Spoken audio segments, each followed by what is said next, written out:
안녕하세요, 모터플렉스 홍석준입니다. 자, 오늘 인사드리는 곳은 아름다운 도시 경주에서 인사를 드립니다. 여기 왜 나왔냐면은 오늘도 약간 끝판의 연비 대결을 펼치기 위해서 나와 있습니다. 이 시작점은 사실 이 푸조 스마트 하이브리드라는 마일드 하이브리드 시스템을 탑재한 308이 출시를 하면서 촉발이 됐는데, 이 친구가 실제 찍혀있는 복합 연비보다 훨씬 더 연비를 잘 뽑아준다기에, 그렇다면 경쟁차 중에 연비를 극한으로 뽑아주던 골프까지 한자리에서 같이 보면은 어떨까라는 궁금증에서 오늘 컨텐츠가 시작된 것이죠. 자, 오늘 이 두 차 극한의 연비 테스트를 함께 보면서 차의 어떤 점들이 다른지, 그리고 연비가 얼마나 찍힐지 함께 살펴보도록 하겠습니다. 자, 저희 이번에 테스트를 하는 거를 먼저 설명을 좀 드려야 될 것 같아요. 일단 저희가 출발점이 경주였잖아요. 서울에서 경주까지 일단 먼저 좀 달렸습니다. 그래서 350km 이상을 먼저 달려놓은 상태고, 여기서부터는 이제 푸조 308을 타고 있는 느낌, 기존 308과 다를 바는 없어요. 근데 골프와 비교하는 지점을 좀 말씀을 드려보자면은, 맞습니다, 여기에 들어가 있는 파워트레인 시스템이 완전히 바뀌었는데, 엔진 일단 3기통 엔진입니다. 벌써 여기서부터 선입견을 좀 갖게 만드는 구성이긴 한데, 일단 1.2L 엔진으로 136마력을 뽑아내 줍니다. 좀 아쉬움은 있죠. 그래서 여기다가 하이브리드 시스템 전기 모터를 덧대놨습니다. 그래서 21마력짜리 전기 모터가 합쳐지면서 결과적으로는 거의 150마력 정도 되는 출력을 발휘를 해줘요. 토크 자체도 둘이 합쳐가지고 28kgm 정도 되는 토크를 발휘를 해주기 때문에 그렇게 부족함 없는 출력을 가지고 있다라고 보시면 될 것 같은데, 이게 시내 구간에서는 그 출력적인 측면에서 아쉬움이 드러나지 않는 거는 분명합니다. 특히 이 전기 모터가 더해졌기 때문에 차체 크기가 크지 않잖아요. 그래서 전기 모터에 처음부터 출력을 훅 뿜어내주는 그런 장점들이 드러나면서 되게 경쾌한 몸놀림으로 시내 구간을 빠져나갈 수 있었거든요. 출력이 되게 괜찮다, 막 이런 느낌이 들 정도였어요. 근데 반면에 이 변속기 측면에서는 조금 아쉬움이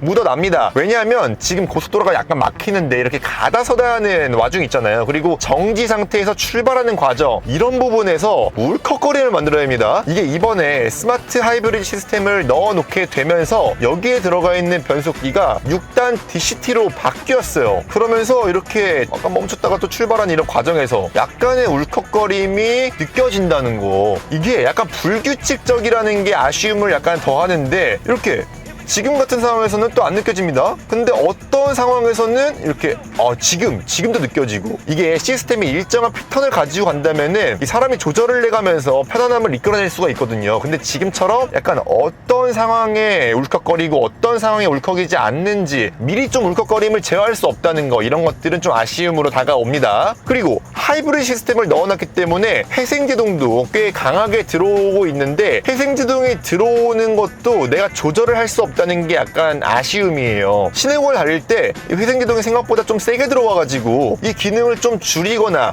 빼고 싶은데, 이게 언제나 같은 정도의 회생제동량이 들어온다는 거, 그래서 내가 따로 조절할 수 없다는 거, 이거는 좀 아쉽게 느껴집니다. 지금부터 회생제동이 많이 안 들어오네. 그리고 단점이 또 하나가 있긴 해요. 이게 시내 구간에서, 이 저속 구간에서 출력을 이렇게 분출시켜 주는 거는 되게 쾌적하거든요. 이게 고속 구간에 올라갔을 때는 약간 좀 힘이 빠집니다. 그래서 추월을 해야 되는 그런 순간들, 한 80km에서 한 110km까지 가속을 이어갈 때는 가속 페달을 아무리 깊게 밟더라도 가속 능력이 약간 아쉽게 느껴져요. 보십시오. 60km 여기서 가속하는 거 쭉 밟았을 때 여기서부터 뭔가 힘이 쭉 빠지는 느낌이 있어요. 아무래도 전기 모터의 개입이 이 시점부터는 조금 소극적으로 줄어들고, 엔진의 절대적인 힘 자체가 그렇게 풍성하다고는 볼 수 없기 때문에 이런 현상들이 좀 벌어지는 것 같습니다. 지금 80km에서 한 번 더 가속하는 거 보세요. 여기서 쭉 밟으면 여기서는 힘이 더 빠져있는 느낌이 들어가지고 속도가 꾸준하게 높아지는 그런 측면들은 있지만, 절대적인 관점에서 가속력이 더 필요할 것 같다, 조금은 아쉽다라는 생각이 드는 가속 감각이에요. 그런데 이 시스템에 지금 단점만 있냐? 그런 건 절대 아닙니다. 이 차에는 지금 3기통 엔진이 얹어져 있어요. 근데 그 선입견을 완전히 날려버려 줄 수 있을 만큼의 부드러운 엔진 질감, 조용한 엔진 소리 같은 것들이 지금 장점입니다. 이 얘기를 하면서 말씀드릴 수 있는 게, 지금 이 전반적인 NVH 성능 관련해서는 엔진 소음 같은 것들은 굉장히 부드럽게 정제돼 가지고 들어오고 있고요. 질감도 나쁘지 않고 전반적으로 만족스럽고, 이 다른 소음 같은 것들도 특히 하체에서 올라오는 소음 굉장히 많이 억제되어 있어가지고 조용한 실내 공간을 느낄 수가 있고, 여기 1열에 이중접합 차압유리도 사용해가지고 충분히 조용한 실내 공간 만들어주고 있습니다. 이 방음 측면에서는 사실 이 같은 급에서는 누리기 힘든 수준의 조용한 실내 공간을 만들어주고 있다라고 보시면 될 것 같습니다. 그리고 다음으로 이 하체 감각에 대해서 좀 말씀을 드리자면은, 기본 308과 다른 점은 없습니다. 기본적으로 프랑스차가 가지고 있는 부드러움을 바탕으로 한 쫀쫀한 하체 감각을 고스란히 가지고 있는데, 이게 상당히 기분이 좋아요. 요철을 넘어갈 때 충격이 차체를 타고 딱 들어왔을 때 엉덩이로 전해지는 거는 상당히 기분 좋은 부드러운 감각만 딱 전해줍니다. 그래가지고 부담스럽지 않아요. 언제 어느 때고 되게 편안한 승차감을 느낄 수가 있는데, 그 와중에 또 되게 탄탄하게 차체를 잘 받쳐줍니다. 되게 신기해요. 지금 이렇게 속도를 높여놓은 상태에서도 마찬가지고, 코너링을 맞이하면서 조금 더 달려봐야지 하는 그런 순간에 똑같은데, 지금 간단하게 이 고속 구간에서 차선 명령 급격하게 하는 걸 보여드리면은, 보세요. 이렇게, 오, 봐봐, 한 번 더 이렇게. 그리고 고속 구간에서 이렇게 흔들어봐도 차체가 분명히 롤이 생깁니다. 그러는 와중에 차체가 불안하지 않게 탁탁탁 잡아주는 게 느껴지는데, 이게 프랑스 차들의 가장 큰 장점이거든요. 이게 감각적인 측면에서 운전자가 어떤 느낌을 받게 하냐면요, 내가 돌아나가는 와중에 롤이 적당히 생기니까 되게 자연스럽습니다.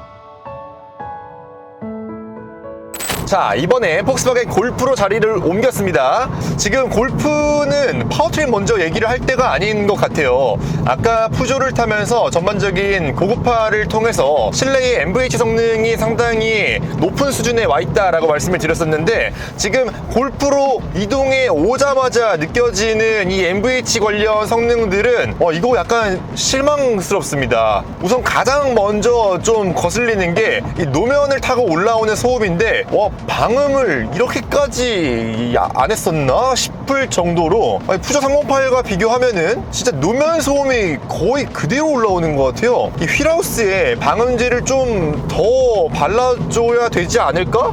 이건 지금 노면 소음 올라오는 측면에서는 거의 날 것 그대로의 소리가 올라옵니다. 그래서 이 고속도로 주행을 하는 데 있어서 뭐 음악을 듣는다든지 아니면 주변 사람들과 얘기를 도란도란 한다든지 이런 상황에서 목청을 조금 더 높여야 될 것 같아요. 그리고 지금 유리창을 통해서 넘어오는 소음도 역시 이중접합 차압률이 안 썼고, 그래서 바깥에서 넘어오는 소리도 꽤 들리는 편이고요. 다행인 점은 풍절음은 그렇게 크게 들이치지 않는다는 점. 그러니까 이 푸조 308과 비교해서는 이 실내 소음 측면에서는 골프 쪽이 여러모로 좀 실망스러운 부분을 드러내고 있다라고 봐야 할 것 같습니다. 그리고 또 하나 지금 살짝 거슬리는 게 뭐냐면은, 아까 푸조 탈 때에는 분명히 이 노면의 작은 요철들은 또 잘 걸러주고 있었거든요. 근데 지금 골프 쪽으로 넘어와서는 이 잔진동에 너무 취약한 모습을 보여줍니다. 이거는 노면의 피드백을 엉덩이로 느끼는 것과는 또 다른 얘기인데, 지금 노면의 요철 같은 것들이 약간 불쾌하게 실내 공간 그리고 내 엉덩이로 넘어온다는 거죠. 이거는 시트가 좀 너무 탄탄해서 그런 측면도 있는 것 같아요.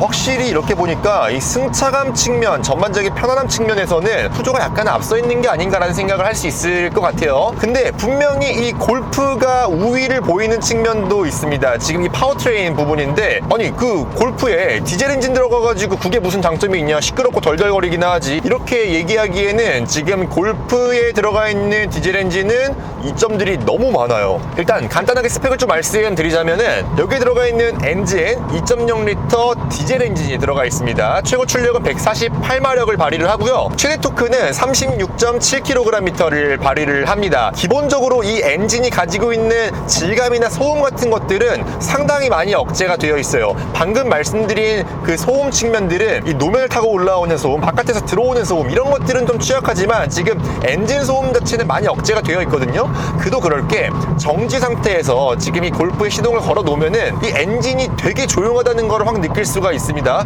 진동도 많이 억제가 되어 있고요. 그래서 이 엔진의 질감이나 소음 같은 것들은 디젤 엔진이라고 전혀 걱정할 게 없는데, 그렇다면은 남은 건 이제 디젤 엔진의 장점만 가져가는 부분이겠죠. 이 마력 수치만 볼 게 아니고 최대 토크를 봐야 됩니다. 36.7kgm. 이게 아까 탔던 푸조 308과 비교하게 되면은 거의 10kgm 정도가 더 높은 치를 가지고 있는 거예요. 그렇기 때문에 지금 이 고속 상황에서 속도를 약간 줄였다가 이렇게 다시 가속 페달을 쭉 밟아가지고 가속하는 이런 과정들 있잖아요. 이런 것들도 진짜 속이 후련할 정도로 잘 밀어주죠. 그리고 이 변속기 얘기도 좀 빼놓을 수가 없는데, 여기 골프에 들어가 있는 변속기도 아까 푸조 308과 마찬가지로 듀얼 클러치 변속기가 들어가 있습니다. 여기 골프에는 한 단이 더 많은 7단 DCT 변속기가 들어가 있는데 사실 단점을 찾기가 힘들어요.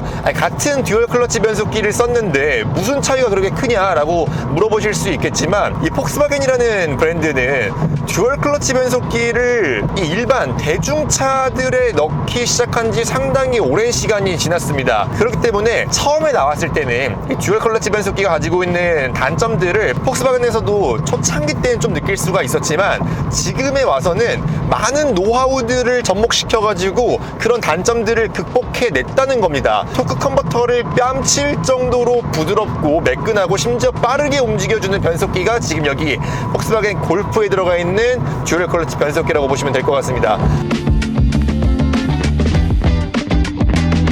마찬가지로 골프의 하체 감각도 좀 말씀을 드려야 될 것 같은데, 기본적으로 여기에 들어가 있는 하체 구성은 아까 308과는 다르게 앞에는 맥퍼슨, 뒤쪽에는 멀티링크 구성으로 되어 있습니다.